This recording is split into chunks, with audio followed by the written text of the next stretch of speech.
இப்போ நெக்ஸ்ட்டு நாம் என்ன பார்க்க போகிறோம்னா கண்டிஷன்ஸ்னால் நிபந்தனைகள்னு அர்த்தம். கண்டிஷன் நிபந்தனை. நெசசிட்டி தேவைப்படுகிறது. எதற்கு நிபந்தனை தேவைப்படுகிறது?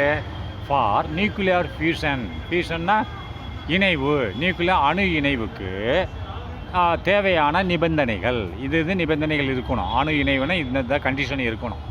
அது அணு இணைவு. நியூக்ளியர் ஃபியூஷன்னா அது ஃபிஷன், இது ஃபியூஷன் இணைவு, அது பிளவு. அணு இணைவுக்கு தேவையான நிபந்தனைகள். ரைட்டா? எர்த்ஸ் அட்மாஸ்பியர் அப்படின்னா பூமியோட அட்மாஸ்பியர். அட்மாஸ்பியர்னா மேல் பரப்பு. ரைட்டா? வான் மண்டலம். ரைட்டா? அட்மாஸ்பியர்னா வான் மண்டலம். பூமியோட வான் மண்டலம் contains a small trace of hydrogen அப்படின்னு சொல்கிறான். ஸ்மால் ட்ரேஸ் அப்படின்னு சொன்னானது, அதாவது ட்ரேஸ்னால் அளவு. ரைட்டா? அதாவது கண்டெய்ன்ஸ்னால் வைத்திருக்கிறது. பூமியோட வளிமண்டலம் மேல் மண்டலம். பூமியோட வளிமண்டலம் என்னது? எவ்வளோ தூரம் காற்று இருக்கோ அதுதான் பூமியோட வளிமண்டலம். காற்று இல்லாதது கிடையாது. ரைட்டா? காற்று எவ்வளோ வரைக்கும் இருக்கோ அது வரைக்கும் தான். பூமி மேல் பரப்பிலிருந்து காற்று எவ்வளோ தூரம் இருக்கோ அது வரைக்கும் தான் அட்மாஸ்பியர்னு சொல்லுவாங்க. எர்த்ஸ் அட்மாஸ்பியர் பூமியின் வளிமண்டலம் கண்டெய்ன்ஸ்னால் வைத்திருக்கிறது. ஏ ஸ்மால் ட்ரேஸ் ஆஃப் ஹைட்ரஜன். சிறிதளவு ஹைட்ரஜனை வைத்திருக்கிறது. ஏகப்பட்ட ஹைட்ரஜன் கிடையாது. ட்ரேஸ்னால் சிறிதளவு ஹைட்ரஜனை வைத்திருக்கிறது. If nuclear fusion is spontaneous. ஸ்பான்டேனியஸ்னால் என்ன சொன்னால் தன்னிச்சையாக செயல்படும், எந்த விதமான உதவியின்றி. ரைட்டா? தானே செயல்படுத்தும். ரைட்டா? எந்த உதவியும் தேவையில்லை. இஃப் நியூக்ளியர் ஃபியூஷன் அப்படின்னா நியூக்ளியர்னா அணு இணைவு. அணு இணைவானது ரைட்டா? அணு இணைவு is a spontaneous process at normal temperature. அப்படின்னா இப்போ ஒரு டவுட் கேட்குறான் பாரு, இப்படி இருந்தால் என்ன ஆகும்னு சொல்கிறது தான் சொல்கிறான். இஃப் நியூக்ளியர் ஃபியூஷன் அணுவோட இணைவானது, அணுக்கள் இணைவு ஸ்பான்டானியஸ்னால் தன்னிச்சையாக நடந்தால். ஸ்பான்டானியஸ் ப்ராசஸ்னால் தன்னிச்சையான ஒரு நடக்கும் வழிமுறை. தன்னிச்சையாக நடக்கும் வழிமுறையாக இருந்தால் எப்போ? At normal temperature. உஷ்ணம் வெப்பமானது இந்த சீதோஷண நிலையில் அட்மாஸ்பியரில் சாதாரணமாக இருக்கும்போது நியூக்ளியர் ஃபியூஷன் தன்னிச்சையாக நடந்தால் அதாவது சாதாரணமான வெப்பம் அண்டு ப்ரெஷர் சாதாரணமான வெப்பம் மற்றும் அழுத்தம் இருக்கும்போது, அதாவது நியூக்ளியர் ஃபியூஷன் அணு இணைவு தன்னிச்சையாக நடந்தால் வுட் ஹேப்பன். அப்படி வுட் ஹேப்பன்னா நடந்தால் இந்த அட்மாஸ்பியர் வெளிமண்டலத்தில் நடந்தால் which may lead to explosion. அப்படின்னா வெடிப்பை உண்டாக்கும், ஹைட்ரஜன் வெடிப்பை உண்டாக்கும்னு சொல்கிறான். என்னது குட் லீட். இந்த மாதிரி நடந்துச்சுன்னு சொன்னால் ஆகாயத்தில் காற்றுல போகிற வெடிப்புகள் வர ஆரம்பிச்சிடும், வெடிக்க ஆரம்பிச்சிடும். அதெல்லாம் குண்டு வெடிக்கிற மாதிரி வெடிச்சத்தம் கேட்க ஆரம்பிச்சிடும். அதனால திரும்பி படிங்க. இஃப் நியூக்ளியர் ஃபியூஷன்னா அணு இணைவு இஸ் எ ஸ்பான்டானியஸ் ப்ராசஸ். அப்படியே தன்னிச்சையான ஒரு செயல்முறை அட் நார்மல் டெம்பரேச்சர். சாதாரண ஒரு டெம்பரேச்சர்லேயும் சாதாரண ப்ரெஷர்லேயும் அணு இணைவு தன்னிச்சையாக நடந்தால் தென் அதற்கடுத்து என்ன நடக்குமோ தெரியுமா? Then the number of fusion process. அப்படின்னா ஏகப்பட்ட ஃபியூஷன் ப்ராசஸ் இணைவுகள் நடக்கும். வுட் ஹேப்பன்னா நடக்கும். ஒன்று நடந்துச்சுன்னா எல்லாமே நடக்க ஆரம்பிச்சிடும். அடுத்து இதே மாதிரி இணைவுகள் ஏகப்பட்ட நடக்கும். தென் பிறகு அப்படி நடந்தால் தென் ஏ நம்பர் ஆஃப் ஃபியூஷன் ப்ராசஸ். ஃபியூஷன்னா இணைவு வழிமுறைகள் நடக்க ஆரம்பித்துடும். வுட் ஹேப்பன் நடக்க ஆரம்பித்து விடும்.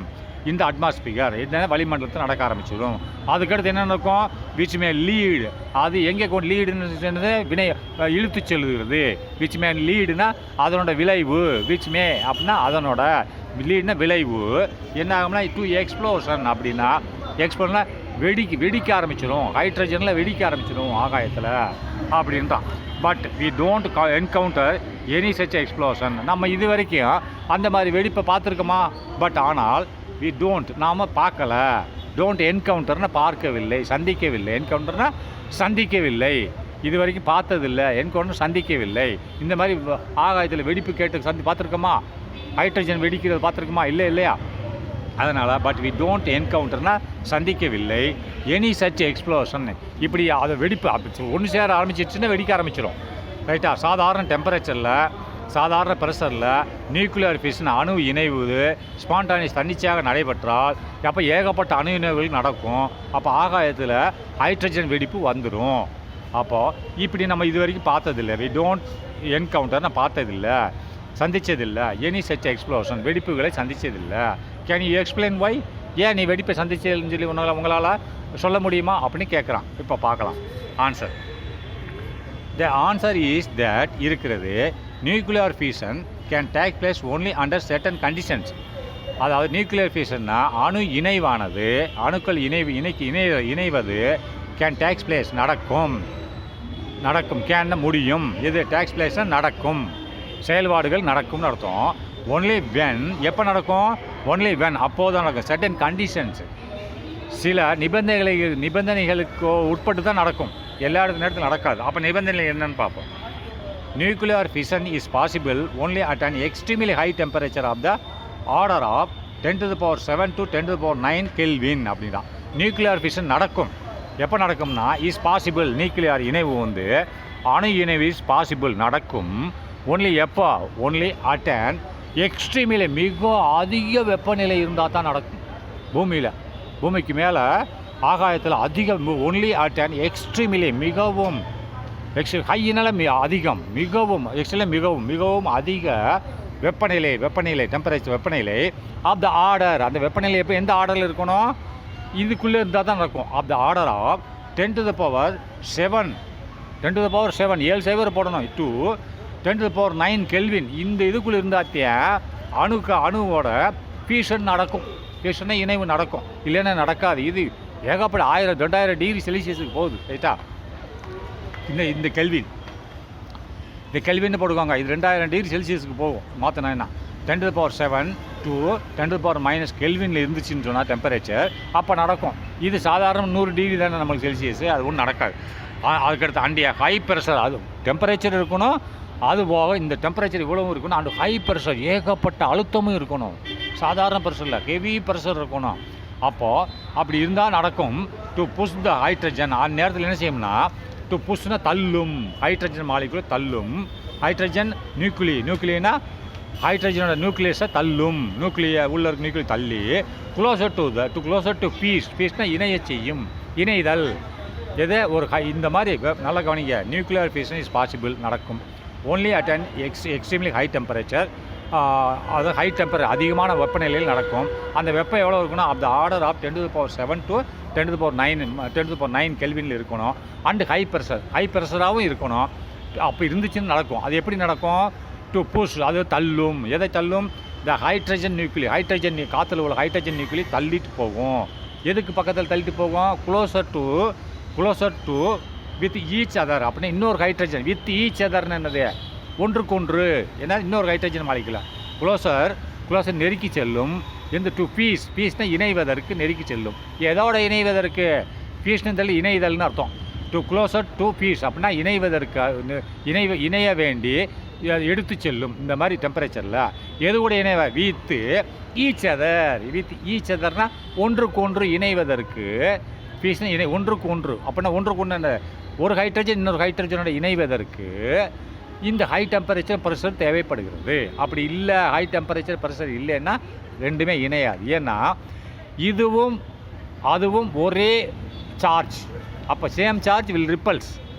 பக்கத்தில் போக முடியாது, போன உடனே திருப்பி அனுப்பி விட்டுரும். சேம் சார்ஜ் வில் ரிப்பல்ஸ், எதிர்த்து தான் போகும், நெருக்கமாக போகும். அப்போ நெருக்கமாக கொண்டு போய் அதை ஒட்ட வைக்கணும்னு சொன்னால் அப்போ ஹை டெம்பரேச்சர் ஹை ப்ரெஷர் தரும். சேம் சார்ஜ் உள்ளதை இணைய வைக்கணும்னா ஹை டெம்பரேச்சர் ஹை ப்ரெஷர் இருந்தால் அதை இணைய வைக்க முடியும். அதுதான் சொல்கிறான், சரியா? இட் இஸ் நேம்ட் அஸ், இது என்ன சொல்கிறான்? தெர்மோநியூக்ளியர் ரியாக்ஷன் சொல்கிறான். இதை என்ன சொல்கிறான்? இதை தெர்மோநியூக்ளியர் ரியாக்ஷன் என்று அழைக்கப்படுகிறது.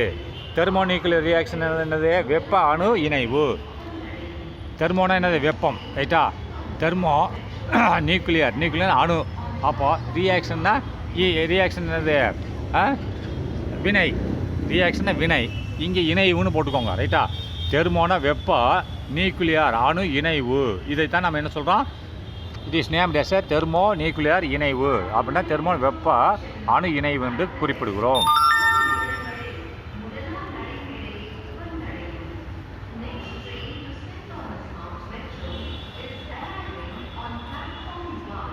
அடுத்து நெக்ஸ்ட்டு நியூக்ளியர் ஃபியூஷன் வந்து நியூக்ளியர் அணு இணைவு is the combination of 2 lighter nuclei. அப்படின்னா ரெண்டு ஒன்று சேர்றது நியூக்ளியர் ஃபியூஷன் சொல்கிறாங்க. நியூக்ளியர் அணு இணைவானது இருக்கிறது. இந்த காம்பினேஷனை சேர்றது ஆஃப் 2 லைட்டர் நியூக்ளியர், சின்ன எடை கொண்ட நியூக்ளியர் ஒன்று சேர்றது தான் நியூக்ளியர் ஃபியூஷன் என்று அழைக்கிறார்கள். The charge of both nucleus positive. ரெண்டுமே பாசிட்டிவ் நியூக்ளியர். அப்போ 2 பாசிட்டிவ் ரிப்பல்ஸ் தான் பண்ணும். பாசிட்டிவ் நெகட்டிவ் தான் அட்ராக்ட் ஆகும். அப்போ 2 பாசிட்டிவும் அட்ராக்ட் பண்ண வைக்கணும்னா heavy temperature and heavy pressure இருக்கணும். அதிகமான வெப்பநிலை, அதிகமான ப்ரெஷர் தான் 2 பாசிட்டிவ் ஒன்று சேரும். அதனால் அப்போ தான் வெடிப்பு ஏற்படும். அதான் வெடிப்பு ஏற்பட்டு வெப்பம் அதிகமாக வரும். ரைட்டா? The charge of the both nuclei is positive. அப்போ இதனோட சார்ஜ்னா ஆற்றல். என்ன இதோட ஆற்றல்னு சார்ஜ் என்னது? சார்ஜ்னா என்ன சார்ஜ்? பாசிட்டிவ் சார்ஜ், நெகட்டிவ் சார்ஜ்னு சொல்கிறாங்க இல்லையா? மின்னூட்டம், அதாவது மின்னோட்டம்ன்றது எலக்ட்ரிசிட்டி. இது மின்னூட்டமானது என்னவாக இருக்கிறது? பாசிட்டிவாக இருக்கிறது. ரைட்டா? அடுத்து அக்கார்டிங் டு எலக்ட்ரோஸ்டேட்டிக் அப்படின்னு சொன்னால், எலக்ட்ரோஸ்டேட்டிக்னு என்ன சொல்கிறாங்கன்னு சொன்னால், நல்லா கவனிங்க. அதாவது நிலை, எலக்ட்ரோஸ்டேட்டிக்னா நிலையானது. ரைட்டா? ஸ்டேட்டிக்னா நிலையானது, அது மாறாது. ரைட்டா? நிலை மின்னியல்னு அர்த்தம். எலக்ட்ரோனா மின்னியல். ரைட்டா? அப்போ நிலை மின்னியல்னு அர்த்தம். அதாவது எலக்ட்ரோஸ்டேட்டிக்னா நிலை மின்னியல் பிரகாரம், எலக்ட்ரோன்றதே மின்னியல். அப்போ ஸ்டேட்டிக்னா நிலையானது. அப்போது நிலை மின்னியல் பிரகாரம் அக்கார்டிங் டு எலக்ட்ரோஸ்டேட்டிக் தியரி. அப்போ தியரி அதனோட தியரி பிரகாரம் என்ன சொல்லுது? when they come closer, ரெண்டுமே ஒன்றா வரும்போது, இந்த 2 பாசிட்டிவ் சார்ஜ் ஒன்றாகும்போது, 2 பாசிட்டிவ் நியூக்ளியர் ஒன்றாகும்போது tend to repel each other. இப்போ ரெண்டுமே பக்கத்தில் வரும்போது டெண்டுனா பிரிந்து செல்லும். tend to ரிப்பல்னா பிரிந்து செல்லும். டெண்டுனா செயல்படும். டெண்டுனா செயல்படுறது. அதாவது ரெண்டுமே நல்லா 2 நியூக்ளியும் பாசிட்டிவ் சார்ஜ் 2 பக்கத்தில் வரும்போது அக்கார்டிங் டு எலக்ட்ரோஸ்டாட்டிக் இந்த தியரி பிரகாரம் என்ன சொல்லுது? வென் தேன்னு எதை குறிக்குது? 2 நியூக்ளியை குறிக்குது. பாசிட்டிவ் நியூக்ளியை, ஹைட்ரஜன் பாசிட்டிவ் நியூக்ளியை குறிக்குது. வென் தே கம் க்ளோசர், 2 நெருங்கி வரும்போது டெண்டு டுன்னா செயல்படும். அவைகள் டெண்டுனா செயல்படும். எவ்வாறாக செயல்படும்? டு ரிப்பல்னா விலகி செல்ல. ரிப்பல் ஈச் அதர், ஒன்றோட ஒன்று விலகி செல்ல தான் முடியுமா தவிர சேராது. சேரணும்னா high pressure and high temperature வேணும். ரைட்டா? திஸ் ரிப்பல்ஸ் ஃபோர்ஸ் இஸ், இந்த ரிப்பல்னா இந்த விளக்கும் ஃபோர்ஸ், விலகி செல்லும் ஃபோர்ஸ்ன்றது என்னது? அதாவது ஒரு சக்தி. இந்த விலகி செல்லும் சக்தி will be overcome by kinetic energy. இந்த விலகி செல்றதுக்குன்னு ஒரு சக்தி இருக்குமில்ல, விலகி செல்கிற சக்தி வில் ஓவர் கம் அதற்கு மேலே கொண்டு வரும். இதுக்கு எவ்வளோ சக்தி? 10 இருக்குன்னா, விலகி செல்கிற சக்தி 10 இருக்குன்னா நான் 20 சக்தி கொடுக்குறேன். அப்போ அது விலகி செல்லாமல் தடுத்து நிறுத்தி ஒன்று சேர்க்குறேன். அதான் சொல்கிறான். The repulse force will be ஓவர் கம்னா அதை மீறி the repulse pulse will be அந்த எதிர்ப்பு ஃபோர்ஸ்ன்றது விசை, எதிர்ப்பு விசைக்கு மேலே டு ஓவர் கம் அதற்கு மேலே by the kinetic energy of the nuclei. அப்படின்னா அந்த நியூக்ளிக்கு மேலே 2 நியூக்ளி மேலே ஒரு கைனெட்டிக் எனர்ஜி நான் சப்ளை பண்ணுறேன். அட் ஹை டெம்பரேச்சர், அதிகமான டெம்பரேச்சரில் ஆஃப் த ஆர்டர் ஆஃப் என்ன டெம்பரேச்சர்? ஆர்டர், அந்த டெம்பரேச்சர் ஆர்டர் கொடுக்குறான் இந்த விகிதாச்சார பிரகாரம். Of the order of 10⁻7 to 10⁻9 kelvin என்ற டெம்பரேச்சரை கொடுக்குறேன். பை கைனெட்டிக் எனர்ஜினா இந்த டெம்பரேச்சர் மூலம் இயங்கு ஆற்றலை கொடுக்குறேன். அந்த இயங்கு ஆற்றல் என்ன செய்யுது? ஓவர் கம் பண்ணுது. ஓவர் கம்னா இதையும் மீறி கொடுக்குது. இது எவ்வளோ சக்தி? அதோட 50 மடங்கு சக்தி வாய்ந்தது. அது இது எதிர்பார்த்தலை விட அது புஷ் பண்ணுற அதிகமாக இருக்குது. அப்போ புஷ் பண்ணுறேன்னொன்னே இப்போ நீ ஒரு இடத்துல நேராக போயிட்டுருக்க, அம்மா தடுக்கிறா, அப்படி தான் போகிற, உனக்கு எதிர்பார்த்தல் 10, அம்மா தடுத்து நிறுத்து போடி அப்படின்னு தட்டி விட்டான்னு கீழே விழுகிறீல்ல, திரும்பி போடி நீ போய் தாகணும். அம்மாவை தள்ளி விட்டு போக முடியாது. அதான் எதிர்பார்த்தல். கைனெட்டிக் எனர்ஜி தான் இது. அதிகமான ப்ரெஷரில் ஏன்னா அந்த ரிப்பல்ஸ் ஃபோர்ஸை விட ஓவர் கம் பண்ணி ஒன்று சேர்க்கிறது அப்படின்னு சொல்கிறான். அப்புறம் ஸ்டெல்லார் எனர்ஜி. ஸ்டெல்லார்னு என்னது? விண்மீன் அர்த்தம். ஸ்டெல்லார் என்னது? விண்மீன் ஆற்றல். ரைட்டா? ஸ்டெல்லார்னு என்னது? விண்மீன் ஆற்றல். என்னது? மேலே கோள்கள் இருக்கு இல்லையா, கோள், இந்த நட்சத்திரங்கள், இதை தான் என்ன சொல்கிறாங்க? ஸ்டெல்லார்னு சொல்கிறான். ஸ்டெல்லர்னா விண் அதாவது நம்ம காற்று மண்டலத்துக்கு மேலே ஏன் இருக்குது? சந்திரன் இருக்குது, சூரியன் இருக்குது, செவ்வாய் இருக்குது, புதன் இருக்குது, நட்சத்திரங்கள் இருக்குது. இதெல்லாம் என்னது? விண்மீன்கள்னு அர்த்தம். ஸ்டெல்லர்னு அர்த்தம். ஸ்டெல்லர்னா இவைகள் அனைத்தும் ஸ்டெல்லர் என்று சொல்லப்படுகிறார்கள். ஸ்டெல்லர்னு தமிழில் விண்ணா மேலே, மீன்கள், அது மீன் மாதிரி இருக்குது, அதான் மீன்கள்னு அர்த்தம். விண்மீன்கள் எனர்ஜினா ஆற்றல்னு அர்த்தம். அப்போ த ஸ்டார்ஸ், அதான் ஸ்டார்ஸை சொல்கிறோம். ஸ்டார்ஸ் லைக் அவர் சன் அப்படின்னா நம்ம சூரியன் மாதிரி ஸ்டார் இருக்கு இல்லையா, அதை தான் சொல்கிறோம். The stars like our sun emit a large amount of energy இந்த form of light and heat. அப்படின்னா இந்த ஸ்டார் இருக்குது, நைட்டில் மின்னுது இல்லையா, தனித்தனியாக மின்னுது இல்லையா, இதுவும் நம்ம சூரியனை மாதிரி ஸ்டார்ஸ் லைக் அவர் சன் நம்மளோட சூரியன் மாதிரி எமிட்னா வெளியேற்றுகிறது. எதை வெளியேற்றுகிறது? A large amount of energy, அதிகமான ஆற்றல், இந்த ஃபார்ம் ஆஃப் லைட். லைட்னா வெளிச்சம், ஒளி, ஒளி மாதிரி இது எனர்ஜியை, ஆற்றலை வெளியேற்றுகிறது. அண்டு ஹீட், வெப்பத்தையும் வெளியேற்றுகிறது. ஒளியும் லைட்டும் கிடைக்குது, வெப்பமும் கிடைக்குது. இதில் ஸ்டார்லேருந்து சூரியன் எப்படி வெளியேற்றுதோ இல்லையோ, வெளிச்சமும் கொடுக்குது, வெப்பமும் கொடுக்குதா? காலையில் வெளிச்சம் வருதா, வெப்பமும் வருதா? ரெண்டு எங்கேருந்து கிடைக்குது? சூரியன்லேருந்து கிடைக்குது. இதே மாதிரி ஸ்டாரும் வெளிச்சத்தையும் கொடுக்குறது, லைட் ஒளியையும் கொடுக்குறது, அண்டு வெப்பத்தையும் கொடுக்குறது அப்படின்றான். அதை தான் the stars like our sun நம்மளோட சூரியனை மாதிரி எமிட்னா வெளியேற்றுகிறது. A large amount of energy, அதிகமான ஆற்றலை வெளியேற்றுகிறது. எந்த வடிவத்தில்? இந்த ஃபார்ம் ஆஃப், இந்த வடிவத்தில், இந்த ஃபார்ம் ஆஃப் லைட் வெளிச்சம், ஒளி, ஒளினா இந்த ஒளி, அதாவது நம்ம கண்ணுக்கு தெரிகிறது லைட் வெளிச்சம், மற்றும் ஹீட் வெப்பத்தை வெளியேற்றுகிறது. This energy stamped as a stellar energy. இந்த ஆற்றலை நாம் எவ்வாறாக குறிக்கிறோம்? விண்மீன் ஆற்றல் என்று குறிப்பிடுகிறோம். திஸ் எனர்ஜி ஸ்டாம்ப்டுன்னு குறிப்பிடப்படுகிறது. எவ்வாறு? as the stellar energy. ஸ்டெல்லார்னா விண்மீன் ஆற்றல் என்று குறிப்பிடப்படுகிறது. Where does the high energy come from அப்படின்றா. இங்கேருந்து இதுக்கு அதிகமான ஆற்றல் எங்கேருந்து கிடைக்குது? இப்போ சூரியனுக்கும் சந்திரனுக்கும் ஸ்டாருக்கும் இந்த ஆற்றல் எங்கேருந்து வருது? வேர் டஸ், எங்கேருந்து? த ஹை எனர்ஜி, அதிகமான ஆற்றல், கம் ஃப்ரம்னா வருகிறது.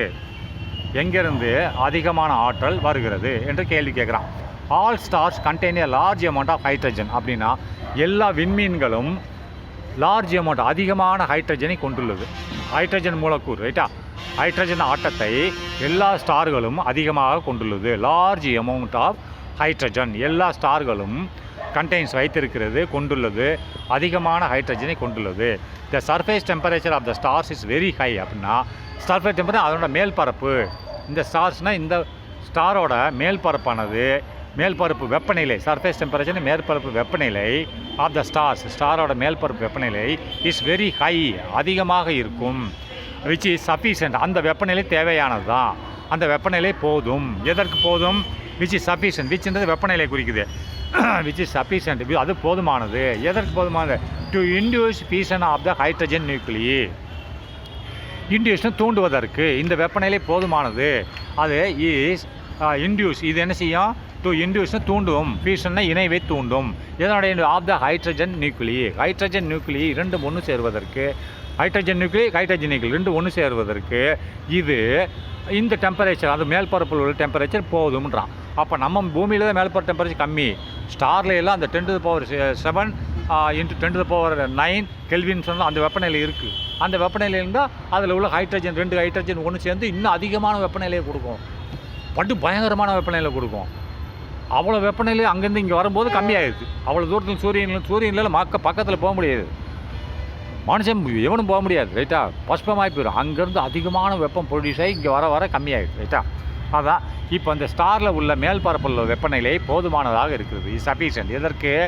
அப்போ இந்த இன்டியூஷன் தூண்டுவதற்கு, ஃபியூஷனை இணைவை தூண்டுவதற்கு, எதனுடைய ஹைட்ரஜன்கள் இணைவதை தூண்டுவதற்கு, அது ரெண்டும் இணைய செய்வதற்கு இந்த வெப்பநிலை போதுமானதாக இருக்கிறது. அதனால தான் அதிகமான வெப்பம், அந்த வெளிச்சம் இங்கே பூமியை நோக்கி வருகிறது.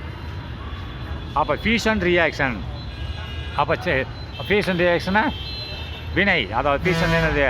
இணைவு வினையானது, இணைவு வினை, அதாவது இணைவு ஃபியூஷன் இணைவு வினையானது தட் டேக்ஸ் பிளேஸ் நடைபெறுகிறது. இந்த கோர்ஸ் ஆஃப் த சன், இப்போ சன்னில் எங்கே நடக்குது? மத்தியில் நடக்குது. கோர் என்னது? சென்டர் பகுதி ஆஃப் த சன்னு அர்த்தம். கோர் என்னது? சென்டர் பகுதி, சூரியனோட நடு மத்தியில் நடக்குது. சென்டர் பகுதி தான், மத்திய பகுதி தான் கோர்னு சொல்கிறான். ஃபியூஷன் ரியாக்ஷன் அப்படின்னா வினை. அப்படி ஃபியூஷன் ரியாக்ஷன் என்னது? இணைவு வினை. இந்த மாதிரி ரெண்டு ஹைட்ரஜன், அங்கேயும் ஹைட்ரஜன் எக்கச்சக்கம், அது ஹைட்ரஜன் இருக்கிறனால தான் உனக்கு அதிகமான வெப்பம் வெளியே வருது, ரைட்டா? ஹைட்ரஜனும் இருக்கணும், ப்ளஸ்ஸு உனக்கு என்ன இருக்கணும்? வெப்பமும் எக்கச்சக்கமாக இருக்கணும். பூமியில் இருந்தால் தான் இன்னமும் அதிகமான வெப்பம் வரும். இந்த 10⁷ to 10 அதிலிருந்து 10⁹ வரைக்கும் கெல்வின் வரைக்கும் அந்த நடுப்பட்ட வெப்பம் இருந்துச்சுன்னா உனக்கு இன்னும் ஏகப்பட்ட வெப்பம் வர ஆரம்பிச்சிடும். எப்படி வரும்? ரெண்டு ஹைட்ரஜன் நியூக்ளியர் ஒன்று சேரும், அப்போ அது வெடிப்பை ஏற்படுத்தும். எக்ஸ்ப்ளோஷன் வெடிப்பு ஏற்படுத்தும். அப்போ வெப்பம் அதிகமாகும். பிறகு அந்த அதிகமான வெப்பத்தில் இன்னும் 2 ஹைட்ரஜன் ஒன்று சேரும். பிறகு வெப்பத்தை ஏற்படுத்தும். அது அதிகமான வெப்பம் வந்துக்கிட்டே இருக்கும். அப்போ ஃபியூஷன் ரியாக்ஷன் சொன்னது ஃபியூஷன் இணைவு ரைட்டா, இணைவு வினையானது டேக்ஸ் பிளேஸ் நடைபெறுகிறது இந்த கோர்ஸ் ஆஃப் த சன், அப்படின்னா சூரியனின் மத்தியில் நடைபெறுகிறது. அண்ட் அதர் ஸ்டார்னால் கோள்களில் நடைபெறுகிறது. ஸ்டார் இருக்குல்ல, ஸ்டார்லையும் சூரியனில் மத்தியில் சென்ட்ரல் பிளேஸில் நடக்கிறது. அண்ட் அதர் ஸ்டார்ஸ் வேறு ஸ்டார்லையும் நடக்கிறது. அப்படி நடக்கிறதின் முடிவில், அப்படி நடக்கிறதுனால என்ன ஆகுது, ரிசல்ட்ஸ், அதன் முடிவில் என்ன கிடைக்குது, இன்னும் எனார்மஸ் அமௌண்ட் ஆஃப் எனர்ஜி. அப்படி எனார்மஸ்னால் அதிகப்படியான அளவு, அதிகப்படியான ரிசல்ட் முடிவில் இன் அண்ட் எனார்மஸ் அதிகப்படியான அமௌண்ட் ஆஃப் எனர்ஜி, அளவுள்ள ஆற்றல் கிடைக்கிறது. விச் இஸ் கால்டு, அந்த ஆற்றலை தான் which is called stellar energy என்று குறிப்பிடுகிறோம். ஸ்டெல்லர் எனர்ஜி விண்மீன் ஆற்றல் என்று குறிப்பிடுகிறோம். தஸ் ஆகவே நியூக்ளியர் ஃபிஷன் அப்படின்னா அணு இணைவு என்பது அல்லது தெர்மோநியூக்ளியர் ரியாக்ஷன். தெர்மோநியூக்ளியர்னு சொன்னால் வெப்ப அணு இணைவு. இந்த ரியாக்ஷன் வினைன்னு இல்லை, வெப்ப அணு இணைவுன்னு வச்சுக்கோ, இல்லை நீ இணைவுன்னு கூட வச்சுக்கோ, இல்லைன்னா வினைன்னு கூட வச்சுக்கோ, 2 ஒன்று தான். ஆகவே நியூக்ளியர் ஃபிஷன் அல்லது இன்னொரு பேர் இருக்குது. நியூக்ளியர் ஃபிஷன் என்னது, அணு இணைவு அல்லது இப்படின்னு சொல்லலாம். தெர்மோனா வெப்ப அணு இணைவு, இது ரியாக்ஷன்னா வினைன்னு சொல்லலாம். வெப்ப அணு வினை என்றும் சொல்லலாம். இது the source of the light, அப்படின்னா இதுதான் மூலதனமாக இருக்கிறது. இந்த சோர்ஸ்னால் மூலப்பொருளாக இருக்கிறது. எதற்கு மூலப்பொருளாக இருக்கிறது, லைட், ஒளி பெறுவதற்கு இதுதான் மூலப்பொருளாக இருக்கிறது. இது நியூக்ளியர் ஃபிஷனோ செயல்முறை அல்லது தெர்மோநியூக்ளியர் ரியாக்ஷன் தான் மூலப்பொருளாக அமையுது. இந்த செயல்பாடுகள் இல்லைன்னா ஒன்றுமே ஆகாது, ரைட்டாக. இந்த செயல்பாடுகள் தான் மூலப்பொருளாக இருக்கிறது. எதற்கு, of light and heat energy, ஒளி மற்றும் ஹீட், வெப்ப ஆற்றலுக்கு இந்த 2 ப்ராசஸ் தான் மூலப்பொருளாக இருக்கிறது. இந்த சன் எங்கே, சூரியன்லேயும் அண்ட் அதர் ஸ்டார்ஸ் மற்ற கோள்கள்லேயும் இந்த 2 ப்ராசஸ் தான் மூலப்பொருளாக இருக்கிறது. அடுத்து ஹைட்ரஜன் பாம், அது அடுத்ததில் பார்க்கலாம்.